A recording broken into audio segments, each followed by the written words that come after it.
जय हिंद। अभी हाल ही में हुए G7 की मीटिंग में अमेरिकी प्रेसिडेंट जो बाइडेन ने चीन के नीतियों को घेरने के लिए एक बहुत बेहतरीन प्लान बनाया, लेकिन भारत यहां पर अमेरिका के खुल के साथ नहीं आया जो कि चीन के BRI प्रोजेक्ट को रोका जा सके। इस सबको हम लोग समझते हैं। देखिए, इस बार जो 2021 में G7 की जो मीटिंग हुई है वो ब्रिटेन में हुई है, यूके यूनाइटेड किंगडम में हुआ है। G7 की बैठक हुई है। G7 की अगर हिस्ट्री को देखते हैं तो इसको 1973 में बनाया गया, उसके बाद फिर 75 में चेंजिंग किया गया, फिर ऐसे ऐसे करके इसमें बहुत बार चेंजिंग किया गया।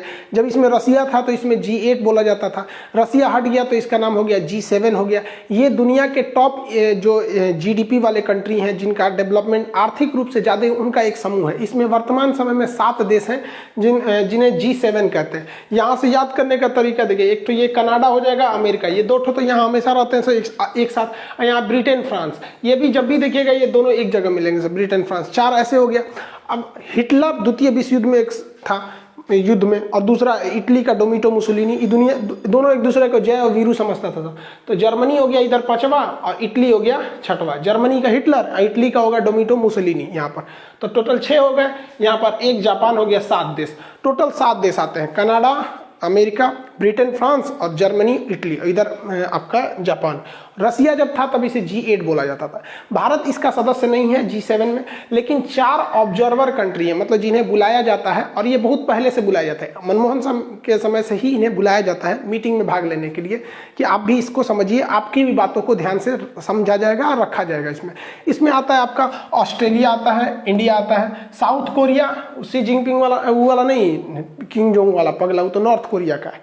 तो एक तो साउथ कोरिया, इंडिया, ऑस्ट्रेलिया, और या इधर से आ जाता है साउथ अफ्रीका। तो ये टोटल मिलके ये 4 ऑब्जर्वर भी हो जाते हैं। तो इस बार इन्हीं लोग की बैठक थी ब्रिटेन में। इसमें मोदी जी जो थे वर्चुअल मीटिंग में गए हुए थे यहाँ पर, क्योंकि कोरोना वगैरह चल रहा है यहाँ पे। इस मीटिंग में कई सारी बातें कही गई, जिसमें 2-3 चीज़ें हैं जो बहुत ज़्यादा ध्यान देने लायक है। एक तो था मोदी जी का था जो पर्यावरण को लेकर, क्योंकि इससे पहले जो बाइडेन से पहले ट्रंप थे, वो पेरिस क्लाइमेट चेंज से हट गए थे और कहते कि भैया हमको डेवलपमेंट है, हमको कार्बन एमिशन से कोई रोक नहीं सकता, ये वगैरह वगैरह।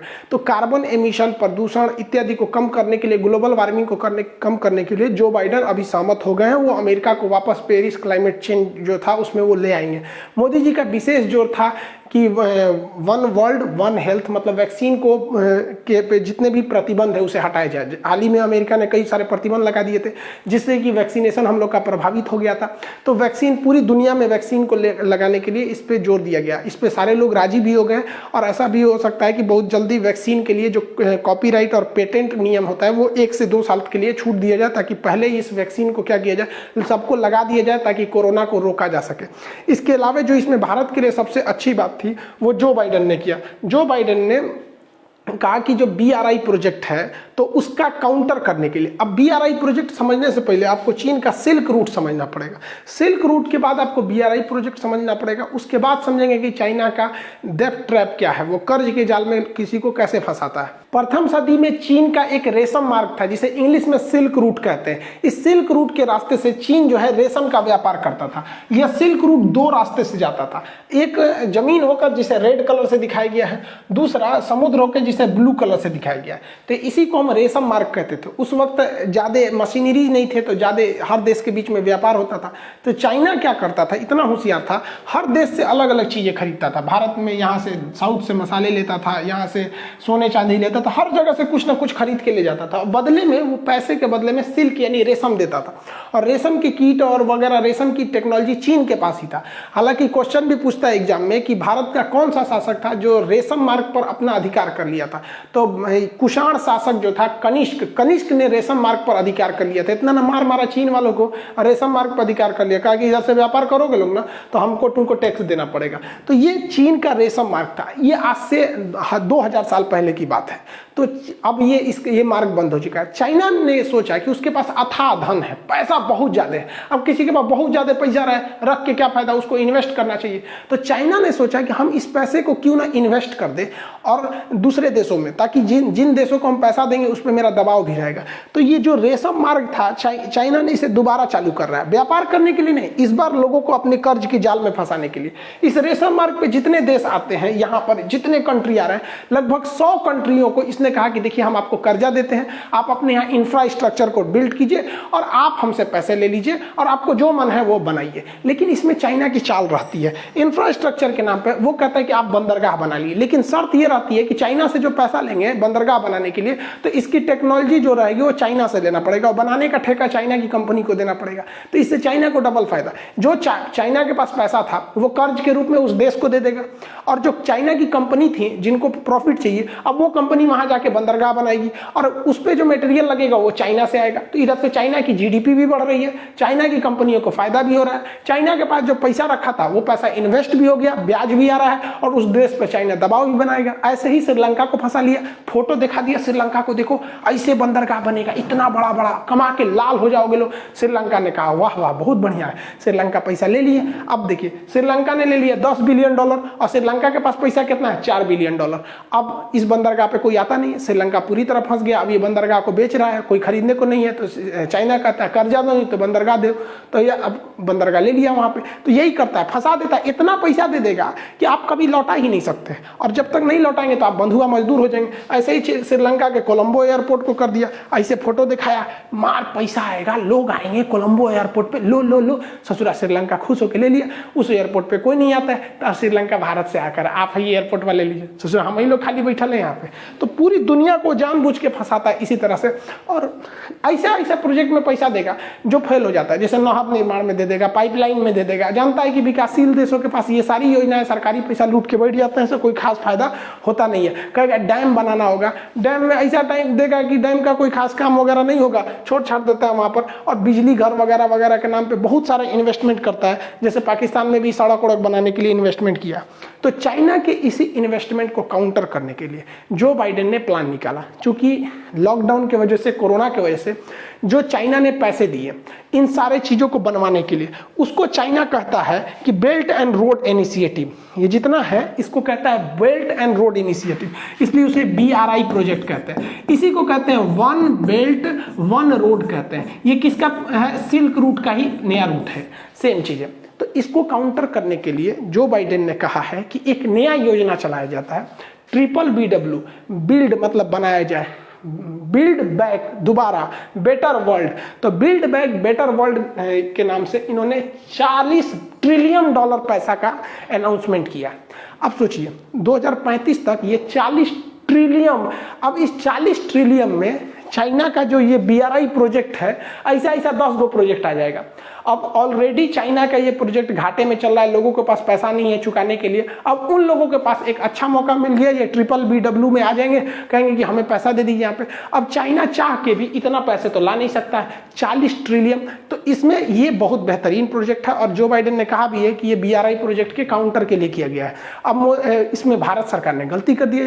यहाँ पर भारत को खुल के इस योजना का साथ देना चाहिए।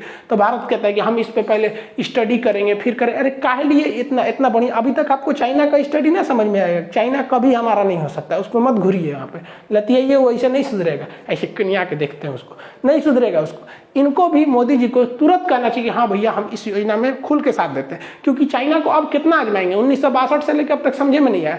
जहां भारत का विरोध करना रहता है चाइना खुल के कहता है, और हम लोग कह रहे हैं कि अभी अध्ययन करेंगे उसके बाद इस योजना में शामिल हो जाएंगे। हम लोग को भी इस योजना में शामिल होना चाहिए और भारत सरकार को भी पूरी दुनिया में देखिए चाइना ने किस तरह से दबाव बना रखा है कि ये जो यूरोपीय यूनियन है, ये यूरोपियन यूनियन चाइना पे दबाव बनाते हैं कि तुम अपने यहाँ वीगर मुसलमानों को क्यों जुल्म करते हो, जो सिंजियांग प्रांत में। हालांकि मुस्लिम कंट्रीज जो है या पाकिस्तान है वो कभी भी वीगर मुसलमानों का बात नहीं करेगा, क्योंकि इतना ना पैसा दे रखा है चाइना कि उस समय इनको ना इंसानियत दिखेगा ना कुछ दिखेगा। फिलिस्तीन पर जितना इजराइल जुल्म करता है उससे 10 गुना ज्यादा यहाँ पर होता है, लेकिन ये लोग को नहीं दिखाई देता है क्योंकि पैसा लिए रखे हैं। तो यूरोपीय कोई देश नहीं बोल रहा है, यूरोपीय यूनियन कह रहे हैं कि चाइना पे हम प्रतिबंध लगाएंगे, लेकिन चाइना ने पैसा दे के रखा। यूरोपीय यूनियन का एक देश है जिसका नाम है हंगरी, तो हंगरी वीटो कर देता है कि नहीं आप लोग इससे नहीं कर सकते हैं। तो पैसा में कितना कमाल है, देख रहे हैं कि नहीं। G7 कंट्री में चाइना का ज्यादा दबदबा नहीं है, लेकिन G7 कंट्री में इटली है। इटली चाइना का थोड़ा सा फेवर करता है, तो इटली अमेरिका को कह रहा है कि आपको चाइना को काउंटर नहीं करना चाहिए। अलग बात, हालांकि इटली को तो हम लोग सोनिया गांधी के थ्रू मना ही सकते हैं, क्योंकि सोनिया गांधी इटली की है और अमूमन मैके में लोगों का पहुंच रहता है। तो देखिए यहाँ मोदी जी सोनिया गांधी को कहीं कहें कि मनाओ भाई इटली को, तो हमें चाइना को रोकना है।